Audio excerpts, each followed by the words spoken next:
നമസ്കാരം, STV ന്യൂസിലേക്ക് സ്വാഗതം. പ്രധാന വാർത്തകൾ.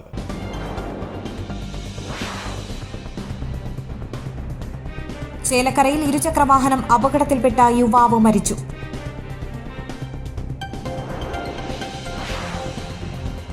വടക്കാഞ്ചേരിയിൽ പാലത്തിന്റെ കൈവരിയിൽ നിന്ന് പുഴയിലേക്ക് വീണ വയോധികന് ഗുരുതരമായി പരിക്കേറ്റു.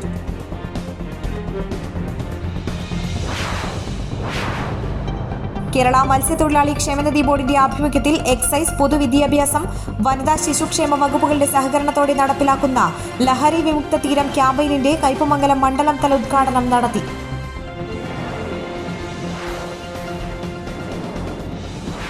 വാർത്തകൾ വിശദമായി. ചേലക്കരയിൽ ബൈക്ക് അപകടത്തിൽ യുവാവ് മരിച്ചു. വെള്ളങ്ങിപ്പാറ സ്വദേശി പുത്തൻപീടികയിൽ വീട്ടിൽ അബു താഹിറാണ് മരിച്ചത്. ഒപ്പമുണ്ടായിരുന്ന പരക്കാട് സ്വദേശി അനസിനെ പരിക്കുകളോടെ തൃശൂരിലെ സ്വകാര്യ ആശുപത്രിയിൽ പ്രവേശിപ്പിച്ചു. ഇന്നലെ രാത്രി 11 മണിയോടെ ഉതുവടി ഇറക്കം കഴിഞ്ഞ് ചെറങ്കോണം പ്രദേശത്തെ വളവുള്ള ഭാഗത്തായിരുന്നു അപകടം. ചേലക്കരയിൽ നിന്നും തൃശൂർ ഭാഗത്തേക്ക് പോവുകയായിരുന്നു ഇരുവരും. ഇവർ സഞ്ചരിച്ച ബൈക്ക് നിയന്ത്രണം വിട്ട് ഇടിച്ച ശേഷം സ്ലാബിട്ട് മൂടാത്ത കുഴിയിലേക്ക് വീഴുകയായിരുന്നു. വടക്കാഞ്ചേരിയിൽ പാലത്തിന്റെ കൈവരിയിൽ നിന്ന് പുഴയിലേക്ക് വീണ് വയോധികന് ഗുരുതരമായി പരിക്കേറ്റു. വടക്കാഞ്ചേരി പുഴ പാലത്തെ പഴയ ഇരുമ്പ് പാലത്തിൽ കൈവരിയിൽ ഉറങ്ങാൻ കിടന്ന വയോധികനാണ് പുഴയിലേക്ക് വീണത്. ഇന്ന് 1 മണിയോടെയാണ് സംഭവം. ആളെ തിരിച്ചറിഞ്ഞിട്ടില്ല. വടക്കാഞ്ചേരി പോലീസും നാട്ടുകാരും പുഴയിലിറങ്ങിയയാളെ കരക്കെത്തിച്ചു. തുടർന്ന് വടക്കാഞ്ചേരി എക്സ് പ്രവർത്തകർ പരിക്കേറ്റയാളെ ജില്ലാ ആശുപത്രിയിൽ എത്തിച്ചു. കേരള മത്സ്യത്തൊഴിലാളി ക്ഷേമനിധി ബോർഡിന്റെ ആഭിമുഖ്യത്തിൽ എക്സൈസ്, പൊതുവിദ്യാഭ്യാസം, വനിതാ ശിശുക്ഷേമ വകുപ്പുകളുടെ സഹകരണത്തോടെ നടപ്പിലാക്കുന്ന ലഹരി വിമുക്ത തീരം ക്യാമ്പയിന്റെ കയ്പമംഗലം മണ്ഡലം തല ഉദ്ഘാടനം നടത്തി. ഇതോടൊപ്പം മത്സ്യത്തൊഴിലാളി ക്ഷേമനിധി ബോർഡ് നടപ്പിലാക്കുന്ന വിദ്യാഭ്യാസ പ്രോത്സാഹന അവാർഡും വിവാഹ ധനസഹായ വിതരണവും നടത്തി. കയ്പമംഗലം ഗവൺമെന്റ് ഫിഷറീസ് സ്കൂളിൽ നടന്ന ചടങ്ങിൽ ET ടൈസൺ MLA ഉദ്ഘാടനം നിർവഹിച്ചു. Mathilakam block panchayat president CK Girija അധ്യക്ഷത വഹിച്ചു. നമുക്കറിയാം, ഓഗിയും പ്രളയവും അതിജീവിച്ചവരാണ് നമ്മൾ. ആ പ്രതിസന്ധിയിൽ ഗവൺമെന്റിനെ സഹായിച്ചവരാണ് മത്സ്യത്തൊഴിലാളികൾ. അതുകൊണ്ട് തന്നെയാണ് കേരളത്തിന്റെ സൈന്യമെന്ന് സഹ പിണറായി വിജയൻ ഈ മത്സ്യത്തൊഴിലാളികളെ നാമകരണം ചെയ്യപ്പെട്ടത്. അഭിമാനത്തോടുകൂടി ശ്രീ മുഖ്യമന്ത്രി ഇവരെ ചേർത്ത് പിടിച്ച സംഭവം കൂടെ നമ്മൾക്ക് ഉണ്ടായിട്ടുണ്ട്. ഈ സമയത്തടക്കം ഈ കടൽക്ഷോഭം ഏത് നിമിഷവും കാലാവസ്ഥ മാത്രമല്ല, കാലാവസ്ഥ വ്യതിയാനത്തിന്റെ ഭാഗമായിട്ട് വേനലായാലും മഴയായാലും കടൽക്ഷോഭം നേരിടുന്ന സാഹചര്യത്തിൽ ഈ കുടുംബങ്ങളെ മാറ്റിപ്പാർപ്പിക്കാൻ ആവശ്യമായ ഇടപെടലും ഗവൺമെന്റ് എടുത്തിട്ടുണ്ട്. എറണാകുളം മേഖലാ regional executive S Jayasree report അവതരിപ്പിച്ചു. ജില്ലാ പഞ്ചായത്ത് അംഗം KS ജയ വിവാഹ ധനസഹായ വിതരണം നടത്തി. 21% പേരും ആത്മഹത്യയെക്കുറിച്ച് ചിന്തിക്കുന്നവരാണ് എന്നാണ്. എന്തുകൊണ്ടാണ് ഇത്തരത്തിലൊരു ചിന്തയ്ക്ക് നമ്മുടെ വിദ്യാർത്ഥികൾ അടിമപ്പെടുന്നത് എന്ന് ചോദിക്കുന്നിടത്താണ് ലഹരി എന്ന വളരെ സ്പഷ്ടമായ ഒരു ഉത്തരം കിട്ടുന്നത്. ഏത് വഴിയും ഇപ്പോൾ ഞാനിവിടെ ഷംനാഥുമായി സംസാരിച്ചപ്പോൾ തോന്നിയ ഒരു കാര്യം, ലഹരി വിമുക്ത തീരം എന്ന് പറയുമ്പോൾ തീരപ്രദേശത്ത് മാത്രമാണോ ലഹരിയുടെ അമിതമായ ഉപയോഗം നടക്കുന്നത് എന്ന ഒരാശങ്ക എന്നെ പോലെ തന്നെ നിങ്ങൾക്കും ഉണ്ടാകാം. എന്നാൽ തീരപ്രദേശങ്ങളിനേക്കാൾ അപ്പുറത്തേക്ക് മെട്രോപൊളിറ്റൻ സിറ്റിയിലാണ് ഇതിന്റെ ഉപയോഗം കൂടുതൽ നടക്കുന്നത് എന്നുള്ളതിൽ യാതൊരു തർക്കവുമില്ല. Azhikode fisheries assistant director doctor Seema, fisheries extension officer EB Sumitha, excise inspector M Shamnath, school principal EG Sajimon, KP Shaji, BS Sakthidharan, PK Sasi, NK Sudhakaran, KG Divakaran, KP Prabhitha എന്നിവർ സംസാരിച്ചു. ലഹരിക്കെതിരെ വിദ്യാർത്ഥികൾ അവതരിപ്പിച്ച നാടകവും ഉണ്ടായിരുന്നു. കലാഭവൻ മണിയുടെ സ്മാരകം വരാതിരിക്കാൻ ആരൊക്കെയോ പ്രവർത്തിക്കുന്നതായി സംശയമുണ്ടെന്ന് സഹോദരൻ RLV രാമകൃഷ്ണൻ. മണിയുടെ സ്മാരകം പ്രഖ്യാപനമായി മാത്രം ഒതുങ്ങി. കലാഭവൻ മണി മരിക്കുമ്പോൾ ഉണ്ടായിരുന്ന അതേ സർക്കാരാണ് ഇപ്പോഴും. സ്മാരകം വൈകുന്നതിൽ പ്രതിഷേധിക്കുമെന്നും രാമകൃഷ്ണൻ പറഞ്ഞു. പ്രഖ്യാപിച്ച സ്മാരകം വൈകുന്നതിലാണ് പ്രതിഷേധമെന്നും സമരം ചെയ്യേണ്ടി വരുമെന്നും രാമകൃഷ്ണൻ പറഞ്ഞു. കലാഭവൻ മണിയുടെ സ്മാരകത്തിനായി വിവിധ ബജറ്റുകളിൽ 3 കോടി രൂപ വകയിരുത്തിയിട്ടും ഒന്നും നടന്നില്ല. സർക്കാരിന്റെ ചലച്ചിത്രമേളകളും മണിയെ അവഗണിക്കുന്നുവെന്നും സഹോദരൻ ചൂണ്ടിക്കാണിച്ചു. മണിയോട് ഫോക്ലോർ അക്കാദമി വിവേചനം കാണിക്കുന്നുവെന്നും RLV രാമകൃഷ്ണൻ വിമർശിച്ചു. പെരിഞ്ഞനം ഗ്രാമ ഗ്രാമപഞ്ചായത്ത് 2023-24 വാർഷിക പദ്ധതിയിൽ ഉൾപ്പെടുത്തി വയോജനങ്ങൾക്ക് കട്ടിലുകൾ വിതരണം ചെയ്തു. 4 ലക്ഷം രൂപ വിനിയോഗിച്ച് 110 പേർക്കാണ് കട്ടിലുകൾ നൽകിയത്. പെരിഞ്ഞനം കമ്മ്യൂണിറ്റി ഹാളിൽ നടന്ന ചടങ്ങിൽ വിനീത മോഹൻദാസ് വിതരണോദ്ഘാടനം നിർവഹിച്ചു. അതിദരിദ്രരായവരെയും ആശ്രയ പദ്ധതിയിൽ ഉൾപ്പെട്ടവർക്കൊക്കെ അത്യാവശ്യം മരുന്നായാലും ഭക്ഷണ കിറ്റുകളായാലും നമ്മൾ കൊടുത്തു വരുന്നുണ്ട്. അതേപോലെ ഇപ്പം നമ്മൾ ഈ വർഷം നമ്മൾ ആദ്യമായിട്ടാണ് വയോജനങ്ങൾക്ക് പോഷകാഹാര കിറ്റ് എന്നുള്ളൊരു പദ്ധതി നമ്മൾ തുടങ്ങിയിട്ടുണ്ട്. അതും ഇപ്പം അടുത്ത് തന്നെ നമ്മൾ അവർക്ക് വിതരണം ചെയ്യുന്നതായിരിക്കും. അത് എന്ന് പറയുന്നത് എല്ലാവർക്കും കൊടുക്കാൻ പറ്റില്ല. കിടപ്പിലായിട്ടുള്ള വയോജനങ്ങളെയാണ് നമ്മൾ അതിനു വേണ്ടി തിരഞ്ഞെടുത്തിരിക്കുന്നത്. അപ്പോൾ ഇവിടെ സൂചിപ്പിച്ച പോലെ ഈ വർഷം ഏകദേശം 4 ലക്ഷം രൂപയോളമാണ് നമ്മളിപ്പോൾ കട്ടിലിനായിട്ട് നമ്മൾ വെച്ചിട്ടുള്ളത്. അതിലിപ്പോൾ ഇന്നിവിടെ 60 കട്ടിലാണ് നമ്മൾ വിതരണം ചെയ്യുന്നത്. നമ്മൾക്കറിയാം, കട്ടില് കൊണ്ടുവന്ന് അതിവിടെ വെച്ച് അത് ഫിറ്റ് ചെയ്ത് പിന്നെ നിങ്ങൾക്കത് തരണം. അപ്പം എല്ലാ കട്ടിലും കൂടി ഇവിടെ കൊണ്ടുവന്നാൽ അതിനുള്ള സൗകര്യം ഇല്ലാത്തതിൻ്റെ പേരിലാണ് ആദ്യം കുറച്ച് പകുതി പേരെ വിളിച്ചു. ഇനി അടുത്ത കട്ടിൽ വരുന്ന മുറയ്ക്ക് ബാക്കി പകുതി പേരെയും കൂടി വിളിച്ച് നമ്മളിവിടെ നിർവഹണം അത് ഉദ്ഘാടനം ചെയ്യും. ക്ഷേമകാര്യ standing committee chairperson Sayida Muthukoya Thangal അധ്യക്ഷത വഹിച്ചു. Panchayat vice president NK Abdul Nasser, വികസനകാര്യ standing committee chairperson ER Sheela, ആരോഗ്യ വിദ്യാഭ്യാസ standing committee chairperson Hemalatha Rajkuttan, ICDS supervisor Pramina, panchayat secretary K Sreekumar, panchayat അംഗങ്ങൾ എന്നിവർ സംസാരിച്ചു. വടക്കാഞ്ചേരിയുടെ മണ്ണിൽ മികച്ച വിളവ് നൽകി വെസ്റ്റ് ബംഗാൾ നെല്ലിനം ലാൽ ഗോഡ്ര. ആത്മപദ്ധതി പ്രകാരം യുവകർഷകൻ നാസർ മങ്കര നടത്തിയ പരീക്ഷണ കൃഷിയാണ് വൻ വിജയം കണ്ടത്. വടക്കാഞ്ചേരി മേലേതിൽ പാടശേഖരത്തിലിറക്കിയ കൃഷിയുടെ കൊയ്ത്തുത്സവം block panchayat president KV Nafeesa ഉദ്ഘാടനം ചെയ്തു. 120 ദിവസം മാത്രം മൂപ്പുള്ള ലാൽഗോട്ര എന്ന നെല്ലിനം കേരളത്തിൽ ആദ്യമായി കൃഷി ചെയ്തത് ഇവിടെയാണ്. പരമ്പരാഗത നെല്ലിനങ്ങളായ ഉമ, പൊന്മണി എന്നിവയെ അപേക്ഷിച്ച് ഇരട്ടി വിളവാണ് ലാൽഗോട്ര നൽകുന്നതെന്ന് കർഷകരും കൃഷി വിദഗ്ധരും ഒരേ സ്വരത്തിൽ സാക്ഷ്യപ്പെടുത്തുന്നു. പരീക്ഷണ കൃഷിയായതിനാൽ തുടക്കത്തിൽ ഒട്ടനവധി ആശങ്കകൾ നാസറിനുണ്ടായിരുന്നു.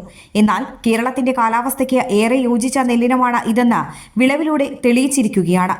നെൽകർഷകർക്ക് ഏറെ ബുദ്ധിമുട്ടുണ്ടാക്കുന്ന ഓലകരിച്ചിൽ, വേരുചീയൽ പോലുള്ള രോഗങ്ങളെ പ്രതിരോധിക്കാൻ ശേഷിയുള്ള വെളുത്ത അരിമണികൾ നൽകുന്ന മികച്ച ഇനം നെല്ലിനമാണ് ലാൽഗോട്ര എന്ന് നാസർ പറയുന്നു. കർഷകന് മറ്റ് നെല്ലിനങ്ങളെ അപേക്ഷിച്ച് ഇരട്ടി ലാഭം നൽകുന്ന ഈ ഇനത്തിന്റെ വിത്ത് ആവശ്യക്കാർക്ക് നൽകുമെന്നും നാസർ വ്യക്തമാക്കി.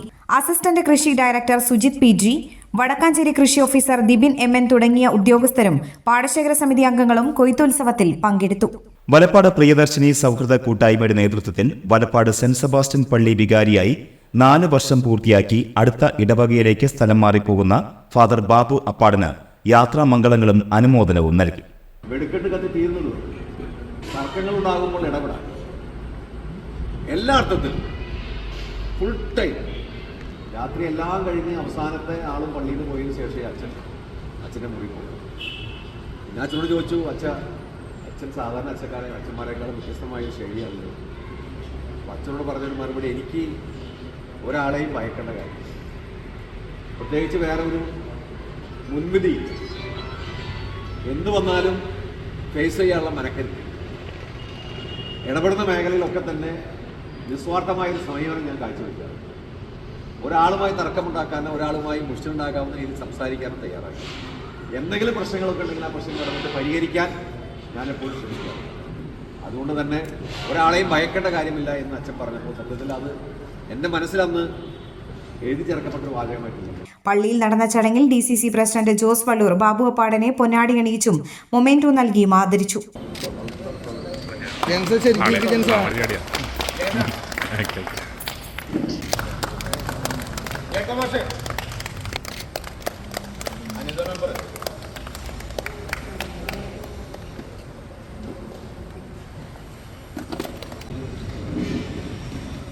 നൗഷാദ് ചായ്മരയ്ക്ക,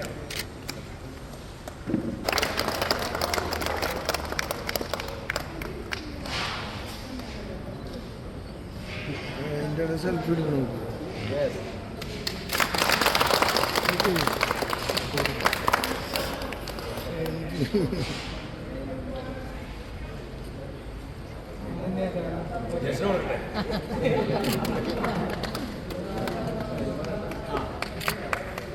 പ്രിയദർശിനി സൗഹൃദ കൂട്ടായ്മ ചെയർമാൻ ബാബു കുന്നുമൽ അധ്യക്ഷത വഹിച്ചു. KF Dominic, RI Zachariah, Jenson Valappad, Ranjan Valappad, Praveen Valappad, മുൻ block panchayat member PM Sarath Kumar, Anil Karuvathi എന്നിവർ സംസാരിച്ചു. മനോഹരമാക്കി ഒരു 3 മണിക്കൂറോളം അന്ന് അദ്ദേഹം അവിടെയുള്ള പേരൻസിനോടും കുട്ടികളോടും സംസാരിച്ചു. ഞാൻ ഒരിക്കലും ആ ദിവസത്തെ മറക്കില്ല. കാരണം അത് വലിയൊരു സംരക്ഷണമായിരുന്നു, വലിയൊരു അനുഭവമായിരുന്നു. അപ്പോൾ ഈ അവസരത്തെ ഞാൻ ഒരിക്കലും കൂടെ അത് പറയാം. പിന്നെ നിങ്ങളീ കാണിച്ച ആദരവ്, അത് ഈ ദിവസങ്ങളിൽ ഞാൻ അത് അനുഭവിച്ചറിയാണ്. ഞാനിവിടെ പള്ളി ഒരെണ്ണം നവീകരിച്ചു, ഒരു സ്കൂള് പണിയാൻ സാധിച്ചു, പിന്നെ വേറിട്ട കുറേ കാര്യങ്ങൾ ചെയ്യാനായിട്ട് സാധിച്ചു. ഇതിന് ഞാൻ ആത്മാർത്ഥമായിട്ട് നന്ദി പറയുന്നത് ഈ ഇടവയിലെ മക്കളോടാണ്. കാരണം ഇതൊക്കെ ഈ പറയുന്ന പള്ളിയുടെ വേലിക്കെട്ടുകൾക്ക് അപ്പുറത്തേക്ക് പോയ പരിപാടികളാണ്. കൊടുങ്ങല്ലൂരിൽ മോഷണം തുടർക്കഥയാകുന്നു. ഒരു മാസത്തിനിടയിൽ നടന്നത് 5 കവർച്ചകളാണ്. കഴിഞ്ഞ ജനുവരി 5-ന് മേത്തല കൃഷിഭവനോട് ചേർന്ന് പ്രവർത്തിക്കുന്ന കർഷക മിത്ര പച്ചക്കറി വിൽപ്പന കേന്ദ്രത്തിലാണ് സമീപകാലത്ത് ആദ്യം മോഷണം നടന്നത്. ഏകദേശം 3000-ഓളം രൂപ ഇവിടെ നിന്നും നഷ്ടപ്പെട്ടിരുന്നു. ജനുവരി 26-ന് കിഴക്കേനടയിലുള്ള സൂര്യ ഗോൾഡ് ലോൺ എന്ന സ്ഥാപനത്തിലാണ് പിന്നീട് മോഷണം നടന്നത്. ഇവിടെ നിന്നും കമ്പ്യൂട്ടറുകളും പ്രിന്ററും കവരുകയും ലോക്കർ തുറക്കാൻ ശ്രമം നടത്തുകയും ചെയ്തു. ഗ്യാസ് കട്ടർ ഉപയോഗിച്ച് ഷട്ടറിലെ താഴെ മുറിച്ചാണ് മോഷ്ടാവ് അകത്തു കയറിയത്. കൊടുങ്ങല്ലൂരിലെ കീഴ്ത്തളിലെ വ്യാപാര സ്ഥാപനത്തിലും മോഷണം നടന്നു. KNR സ്റ്റോഴ്സിൽ ഈ മാസം 2-ാം തീയതി പുലർച്ചെയാണ് മോഷണം നടന്നത്. 5000-ഓളം രൂപയും പച്ചക്കറിയും ബാങ്ക് രേഖകളും ഇവിടെ നിന്നും നഷ്ടപ്പെട്ടു. 3 മാസത്തിനിടയിൽ 6 തവണയാണ് ഇവിടെ മോഷണം നടന്നത്. ഫെബ്രുവരി 2-ന് പടാക്കുളം അയ്യപ്പ ക്ഷേത്രത്തിന് സമീപം ചായക്കട കുത്തിത്തുറന്ന് പണവും ലോട്ടറി ടിക്കറ്റും കവർന്നിരുന്നു. 2000-ഓളം രൂപയും 5000-ഓളം രൂപയുടെ ലോട്ടറി ടിക്കറ്റുമാണ് നഷ്ടപ്പെട്ടത്. ഏറ്റവും ഒടുവിൽ മോഷണം നടന്നത് പുല്ലൂറ്റ് കോഴിക്കട ബസ് സ്റ്റോപ്പിന് സമീപം പ്രവർത്തിക്കുന്ന സ്റ്റീൽ വേൾഡ് എന്ന സ്ഥാപനത്തിലാണ്. ചൊവ്വാഴ്ച പുലർച്ചെയാണ് ഇവിടെ കവർച്ച നടന്നത്. ഓഫീസ് മുറിയിലെ മേശവലിപ്പിൽ സൂക്ഷിച്ചിരുന്ന 20,000 രൂപ ഇവിടെ നിന്നും നഷ്ടപ്പെട്ടു. സ്ഥാപനത്തിലെ CCTV ക്യാമറകൾ ദിശ മാറ്റിയ നിലയിലായിരുന്നു. 3 ഇടങ്ങളിൽ ആയുധം ഉപയോഗിച്ച് താഴെ തകർത്താണ് മോഷ്ടാക്കൾ അകത്ത് കയറിയത്. സൂര്യ ഗോൾഡ് ലോണിൽ ഗ്യാസ് കട്ടർ ഉപയോഗിച്ചാണ് താഴെ പൊളിച്ചത്. കീഴ്ത്തളിയിലെ ഫ്രൂട്ട്സ് കടയിൽ തട്ടിക പൊളിച്ചാണ് മോഷ്ടാക്കൾ അകത്ത് കയറിയത്. തുടർച്ചയായുള്ള കവർച്ചകൾ നാട്ടുകാരിൽ ഭീതി സൃഷ്ടിച്ചിട്ടുണ്ട്. ചന്ദ്രാപ്പിനിയിൽ പറമ്പിൽ ജോലി ചെയ്തുകൊണ്ടിരിക്കെ യുവാവ് കുഴഞ്ഞു വീണ് മരിച്ചു. ചാമക്കാല ചക്കുഞ്ഞി കോളനിയിൽ കുന്നത്ത് വീട്ടിൽ ഷൺമുഖിന്റെ മകൻ 33 വയസ്സുള്ള രാഹുലാണ് മരിച്ചത്. ഉച്ചയ്ക്ക് 1 മണിയോടെ ചന്ദ്രാപ്പിനി CV സെന്ററിന് കിഴക്ക് ഭാഗത്ത് വെച്ചാണ് സംഭവം. പറമ്പിൽ നാളികേരം പെറുക്കി കൂട്ടുന്നതിനിടെ കുഴഞ്ഞു വീഴുകയായിരുന്നു. ഉടൻ തന്നെ ആംബുലൻസിൽ ആശുപത്രിയിൽ എത്തിച്ചെങ്കിലും മരിക്കുകയായിരുന്നു. ഇനി സ്വർണ്ണവില. ഇന്നത്തെ സ്വർണ്ണവില നിങ്ങൾക്കായി അവതരിപ്പിക്കുന്നത് മംഗല്യ ഗോൾഡ് ആൻഡ് ഡയമണ്ട്സ് 3 പീടിക. പ്രധാന വാർത്തകൾ ഒരിക്കൽ കൂടി.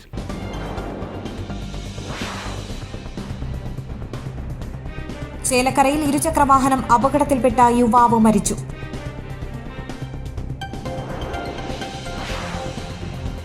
വടക്കാഞ്ചേരിയിൽ പാലത്തിന്റെ കൈവരിയിൽ നിന്ന് പുഴയിലേക്ക് വീണ വയോധികന് ഗുരുതരമായി പരിക്കേറ്റു.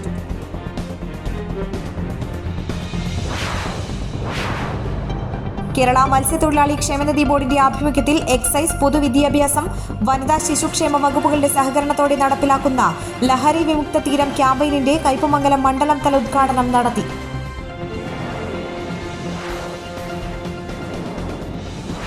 വാർത്തകൾ കഴിഞ്ഞു. നമസ്കാരം.